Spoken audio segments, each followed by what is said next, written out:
Everyone talks about Japan as if it were a perfect country.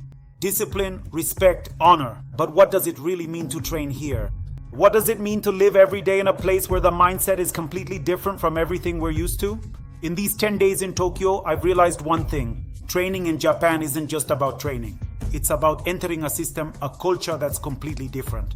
Before diving into the world of Tokyo, let me tell you something important. This video is made in collaboration with FiscoZen.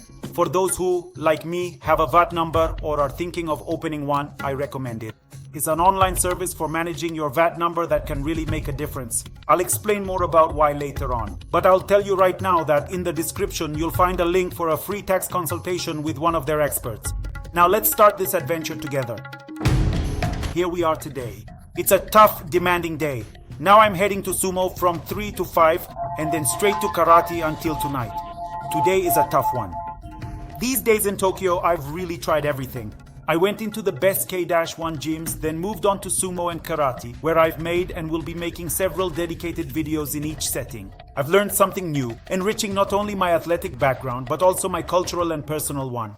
The days here were really intense. Everything started at 6 in the morning with a 10-kilometer run through the streets of Tokyo, and then off I went, from training to filming and creating content non-stop. Sometimes I would train 2 or 3 times a day, and unfortunately I got very little sleep. We are on Takeshita Street, the most famous street in Harajuku, 400 meters of shops ranging from kawaii to capybara. Sweets and treats, there's everything and more, and we find ourselves at Bar Tapioca, created by YouTubers. Right now they're asking their boss. They're checking if we can film inside. In fact, earlier they asked you for your YouTube channel. Now the TikTok profile. It all depends on me now. It all depends on you, but in my opinion, let's go in. Relaxed.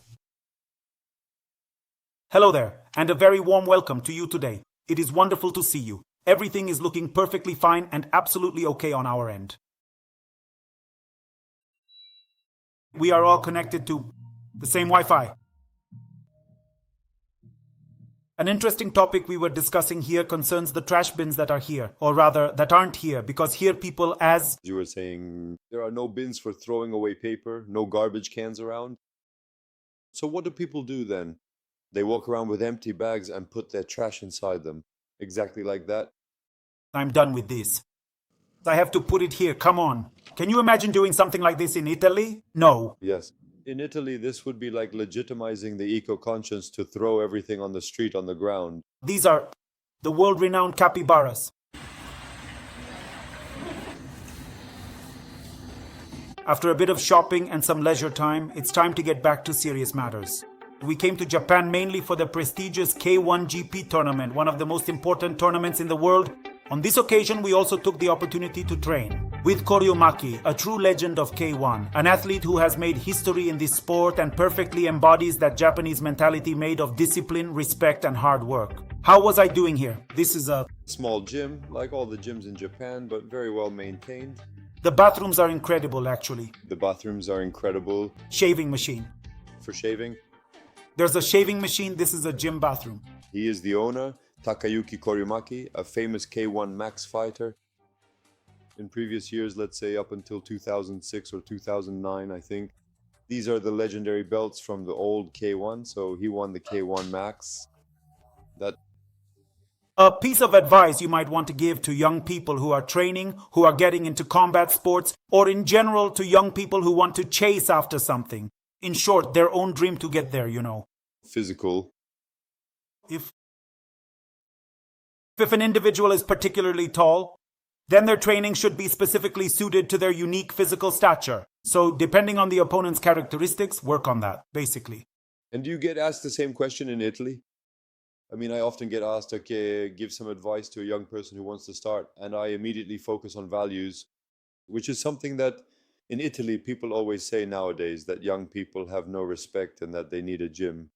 No, the first thing I tell you is that it teaches you values. But here, since those values are already instilled, you guys have already done that.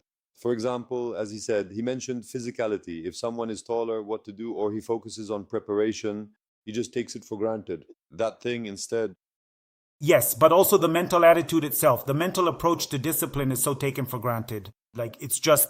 No, it's taken for granted. He didn't even mention it. Exactly. And it's actually a very important thing. Your training, in my opinion, has already been done. They are grateful and appreciative that they have the punching bag. They appreciate and thank the coach because you don't train alone. And then above all, to thank, respect, and appreciate your opponent as well. The attitude towards everything they have, the people around them, those who help them along their path. How do others see this, even stalkers? Low-level people act like that, while those at a high level are respectful. That's what we show.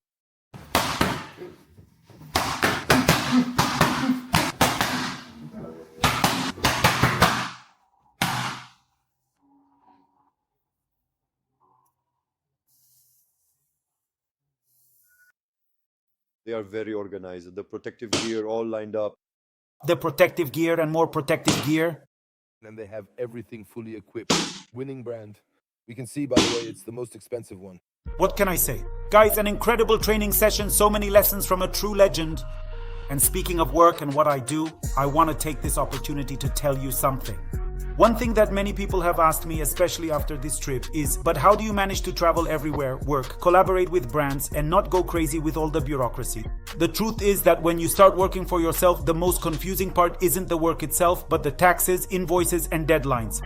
And that's why I rely on Fiscozen. It's an online service for managing your VAT number that provides you with a dedicated accountant specialized in your profession whom you can contact via chat, email, or phone whenever you want for any questions. Plus, you have a dashboard where you can issue unlimited electronic invoices, see real-time forecasts of taxes and contributions, keep track of deadlines, and even manage your tax return. For me, it's essential because it allows me to focus on training, content, and travel without stress. If you're thinking about opening a VAT number or you already have one and want to clear things up, you can book a free consultation through the link I'm leaving here in the description and get 50 euros off your first year's subscription to start off on the right foot. Talk to them and see if it's right for you. Today we even have Mattia Pileggi here with us. What do you think of Japan? Great civilization, great manners, cleanliness, respect for others. Honestly, this is the kind of place where you'd want to raise a child for the education and respect. One thought I have about the Japanese is that they are amazing, extremely precise. I've seen that everything works perfectly. But in my opinion, this is a double-edged sword. Why? Because this extreme precision doesn't make them flexible in life. As a result, maybe they're a bit too much like that. Yes. Maybe Italians are less precise, but in my opinion, in certain situations, there's a bit more quick thinking, you know? Yes. Do you understand what I mean? More stressful. And that's important, having it. But nevertheless, all things considered, it arrives steaming hot and fresh. They are merely a very small portion of a cigarillo, for those who enjoy a slow ballad. Great spilleggione. Ole. Ole? Great nori. Go, go, go. Good, and oysters. Perfectly grilled to perfection. Mamma mia, the Japanese oyster. Let's see here. I'm curious, huh? And there you go. This is just for Nona, especially for her. I like it. But it tastes a bit like mussels. Well, of course, this one is actually quite good, because I really don't like eating raw oysters. I like it. The cooked one is delicious. After eating in several typical places and getting even more in touch with Japanese food culture, between ramen and other truly incredible specialties, it's time to discover another very unique tradition. We're about to take a ride on a jinisha, the famous Japanese two-wheeled vehicle pulled by a person. In the past, it was really used to get around the city, while today it has mostly become a tourist attraction that lets you experience Tokyo from a completely different point of view. Of course, we're also taking this wonderful opportunity to ask quite a few detailed questions to our expert guide, because I'm personally very curious to better understand the specifics of this job and the fascinating story behind such a unique and remarkable vehicle. Let's go. Come on, guys, just look at this. Wow. Are we really taking a ride in this thing right now? It is absolutely incredible. Oh, he has some great leg strength to carry all that weight. How many kilometers do you do per day? 20 kilometers. We deeply care about you and your well-being. Wait, what? Is that a ninja? Ninja. There is a specific training to get to do this. However, it is a good workout for the legs. It is tiring. To make Jinriki Shah, the important thing is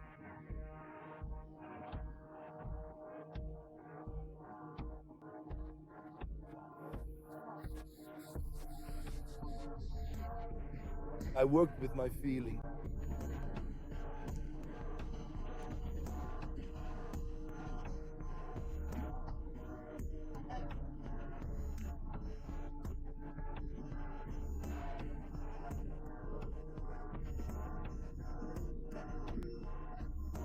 It was tough though. But knowing that we're children, is all this a good thing? Right now we're in Golden Gate, a famous network of narrow alleys filled with tiny bars that fit only 6 or 7 people. But don't think it's peaceful, because these streets are actually bursting with energy. Around here, at night, be careful because... It gets... So finally, we are actually going to go out and eat some delicious fresh sushi. So tell me, are you still interested in joining us? But you know, that's actually illegal, right? I end up with these incredibly large things, long, heavy legs. Anyway, all things considered, dinner went quite well. Here we are.